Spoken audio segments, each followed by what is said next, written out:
One of the bad things about buying a console when it's first released is that you inevitably have to wait for new games. This was especially the case before the internet, when games needed to be finished, shipped to stores, and then you had to find out they were available. This was no different with the Sega Saturn. When I imported mine in late 1994, I was so happy to get Virtua Fighter with it. But as much as I loved that game, I wanted more to play. That's when I imported Clockwork Knight, an action platformer that used a combination of pre-rendered 2D sprites and 3D polygons to create what would eventually become known as a 2.5D side-scroller. It was released in December of 1994 and developed internally by Sega itself. The game was meant to be much longer but wasn't quite finished when the Saturn launched, so Sega decided to split the game into two releases. Clockwork Knight 2 would find its way out in July of 1995, completing the saga that began 7 months earlier. In this episode, we are going to review the entire Clockwork Knight adventure, and see if the series is still worth a look, or has it aged itself into the lost bin of forgotten platformers. Let's find out.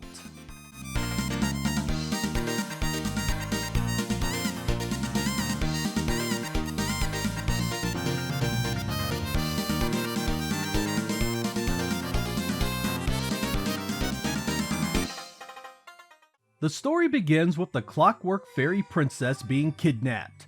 This is a big deal because she is the only one that can bring the other toys to life thanks to her angelic voice and a little midnight magic. Luckily, this princess has a Clockwork Knight to save the day.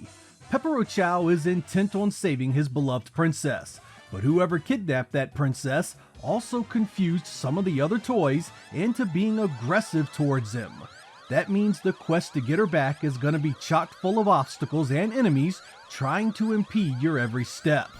As I mentioned before, Clockwork Knight is a side-scrolling action platformer, so it's fairly straightforward in its design.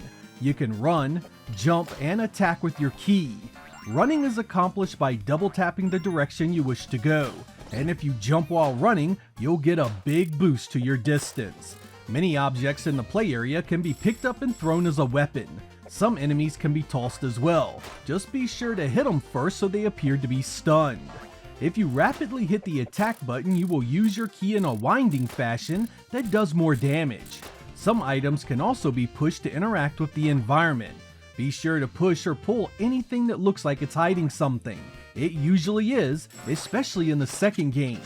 Speaking of, there are a handful of items you can collect as you explore. The first are bottle caps that are used in the mini-games after you face a boss. These are roulette style and you can wager bets for greater rewards like extra lives. You can also collect pocket watches which add extra time to the stage timer. Yep, that dreaded countdown shows up even in this one. There is a golden orb you can collect that makes you invincible for a short time as well. Wind-up keys are scattered about to replenish your life.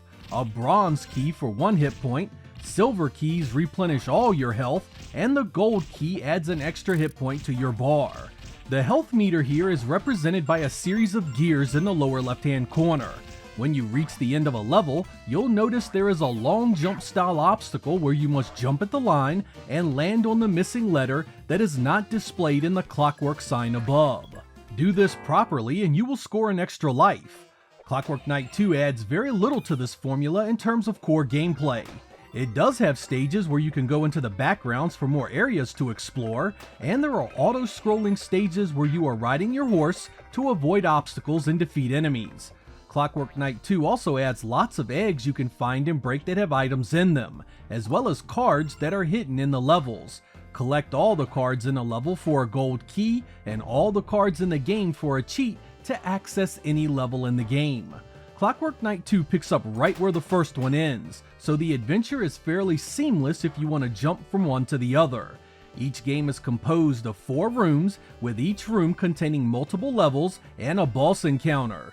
You'll need some practice to see everything in these games because there are no checkpoints, and a death will send you back to the beginning of the level no matter how far you had gotten. As you may have guessed from the gameplay so far, both Clockwork Knight 1 and 2 are single-player experiences.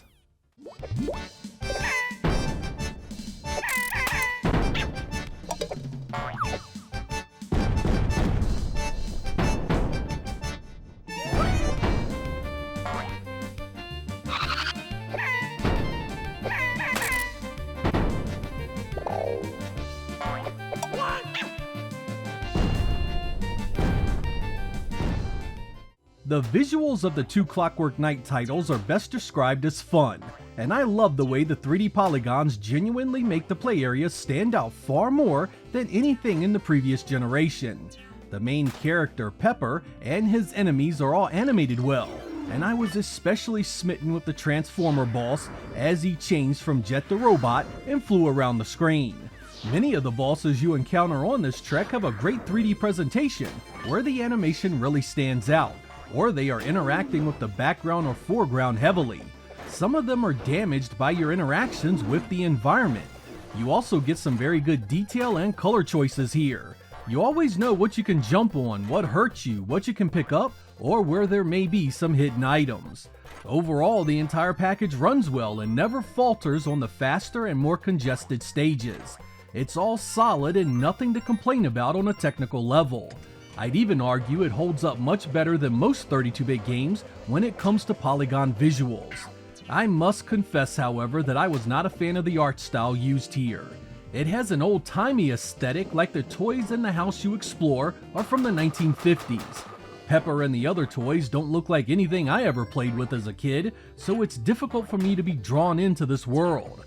Sega missed a real opportunity to go with toys that were more 80s and 90s centric, particularly since the target demographic for this game would have likely enjoyed it that much more. The movie Toy Story was a year away when the first Clockwork Knight was released in Japan, so any of the inevitable comparisons would have been in Sega's favor. Most of that is personal preference, however. The visuals of the two Clockwork Knight titles get the job done and doesn't get in the way. That's as much as you can ask from graphics during this era of polygon releases.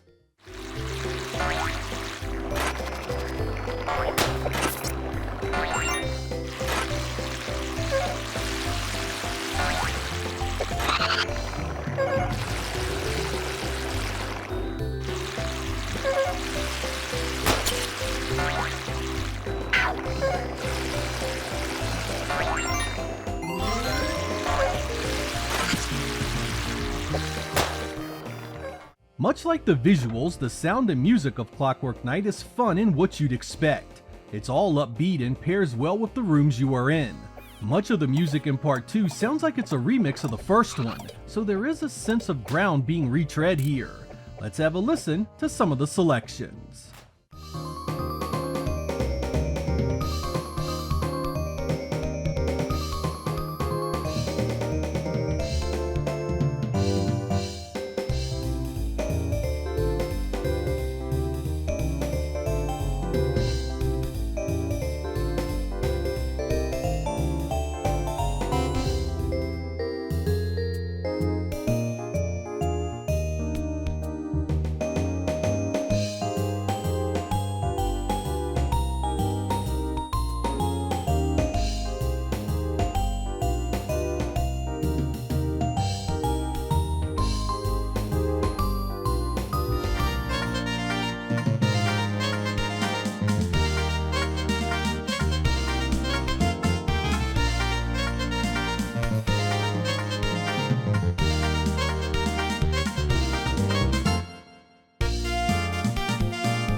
When the first Clockwork Knight was released, I had a lot of fun with it.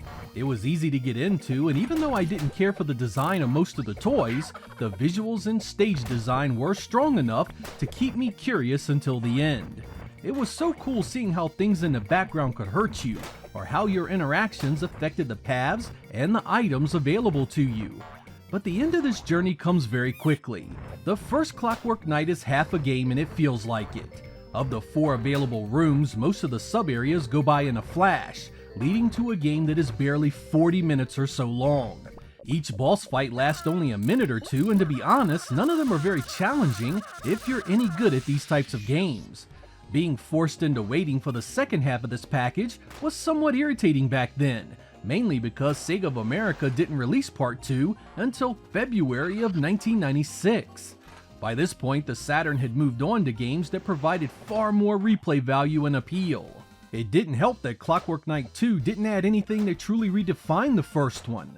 The stages are better designed and there's a lot more to do and interact with, but the gameplay itself is largely identical. I really enjoyed the horseback riding stages and the ability to take different routes into some of the backgrounds, but nothing there screamed sequel or justified another full price release. You are simply getting the rest of the game you should have gotten a year earlier. That's the biggest letdown of both of these titles, the lack of anything new or revolutionary to such a tried and true genre. Take away the polygons and it's really no different than what you were playing on the Genesis or the Super Nintendo. The Sega Saturn actually had a real problem with this with a number of its early titles from Sega. Astal, Clockwork Knight, Shinobi Legions, Bug, Golden Axe the Duel. They all had the appeal of 32-bit technology for the sound and visuals, but they were largely no different from what you had been playing the previous generation. This problem in particular was tougher for Clockwork Knight 2 because of its later release and the expectations that came with that. But what if you didn't live the experience of Clockwork Knight's original release schedule? What if you were coming in new and this series is fresh to you? How do they hold up? If the art style doesn't put you off, it's a competent platformer with nice visuals. It's really easy to recommend because you all know these types of games so well. Those polygons still look pretty spiffy, and it holds up better than most of the Saturn's fully 3D titles, especially to the modern eye. Know what you're getting into, and Clockwork Knight and its sequel has plenty to offer. The only real problem I could relay to you in this case is that the lack of checkpoints does make later deaths very tedious. Some of the stages in Part 2 have some size to them, and getting killed near the end sends you all the way back to the beginning. It adds a replayability to be sure, but it also introduces some frustration that may be a deal breaker for more casual Saturn fans.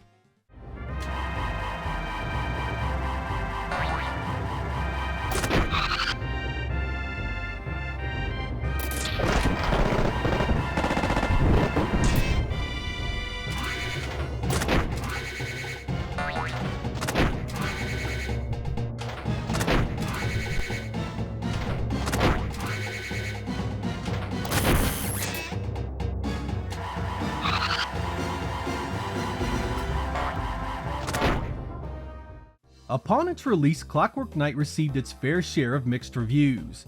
Game Players was not impressed, labeling it a mediocre time waster at best. Edge was just as dismissive. In their 3-page review, they hammered home not only did it lack anything new for the genre, but they didn't care much for the gameplay either way. Publications like GameFan and GamePro were much nicer, but even they had to admit some of this was surprisingly weak for a 32-bit release spread across 2 games. The reviews for Part 2 did tend to be more positive, but many of the same complaints persisted. What's there is decent, but just doesn't scream anything special. These games must not have sold very well overall for Sega because they never revisited the series again. They even canceled a third Clockwork Knight project that was a top-down puzzle game similar to the old Pingo arcade title. A prototype was found and dumped so you can play it if you have any interest. I'd also like to take a moment and tell you about Clockwork Knight Pepperochow's Lucky Bag, a Japanese-only release that was dropped during the Christmas holiday of 1995. It contains both Clockwork Knight 1 and 2, plus a few extras like a movie viewer and a boss rush mode. The US version of Part 2 is based on this release, but cuts out Part 1. Or at least that's what everyone thought. The original Clockwork Knight was there the entire time, locked behind a code that was just discovered this past December. I'll drop that in the description for you so you can have a look. I'm Sega Lord X. Thank you guys for watching, and I will catch you next time.